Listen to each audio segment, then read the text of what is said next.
9:30টার সময় বাসা থেকে বের হলাম যে স্কুলে যাব। অটোতে চড়লাম, যাচ্ছিলাম স্কুল। আমি সামনের সিটে বসছিলাম আর পিছনের সিটে একটা মেয়ে বসছিল। সেই মেয়েটা অটোওয়ালাকে বলতেছে যে মামা, আমাকে একটু বাসায় নামিয়ে দিয়ে আসুন তো, আপনার যত ভাড়া লাগে আমি আপনাকে দিব।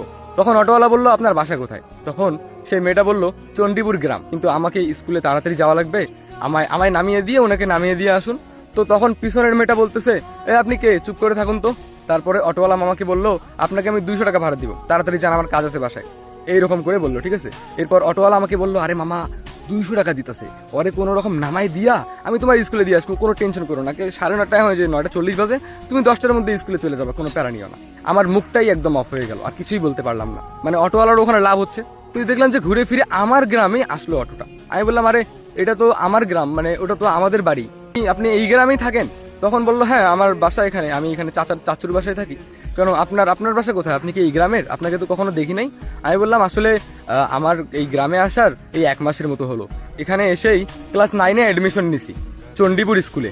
তখন বললো, আচ্ছা ঠিক আছে, বাদ দেন। এরপরে মেয়েটা অটো থেকে নামলো, অটো থেকে নেমে ভাড়া দিল, ভাড়া দিয়ে একটা বাড়িতে ঢুকে গেল। যেই বাড়িতে ঢুকলো, বাবা সেই বাড়ির গেট আপ দেখলেই মাথা নষ্ট।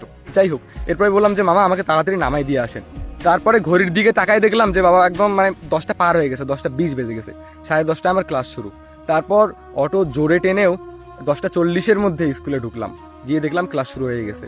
ক্লাসে ঢুকতেই স্যার এমন বকাবকি করলো, বললো যে তুমি গ্রামে নতুন, স্কুলে নতুন, প্রথম দিনেই তুমি এত লেট করে আসছো। যাই হোক, যাও ক্লাসে বসো। কিন্তু বকা টকা শুনছি। প্রথম দিন ভাবছিলাম যে একটু এনজয় করবো, নতুন ফ্রেন্ড সার্কেল বানাবো, কিন্তু বকা শুনেই সবাই হাসাহাসি করলো। মন খারাপ করেই সারাদিনটা চলে গেল। তো তার পরের দিন স্কুলে গিয়ে না, আমি সেই মেয়েটাকে দেখতে পেলাম। আমি অবাক হয়ে গেলাম, বললাম যে আপনি এই স্কুলেই পড়েন, মানে আমার ক্লাসেই পড়েন? আচ্ছা, আপনার জন্য জানেন কালকে আমি স্যারের কাছে এত বকা খাইছি। আচ্ছা, আপনার কি বাসায় যাওয়াটা খুব ইম্পর্টেন্ট ছিল? আসলে কালকে আমি প্রথম জয়েন করছি স্কুলের মধ্যে, প্রথম দিন এসেই স্যার আমাকে এত বকাবকি করলো, সব আপনার জন্য জানেন। এরপরে বললো যে আচ্ছা, আপনি এতদিন কোথায় ছিলেন, গ্রামে নতুন, আপনি কার বাসায় এসেছেন?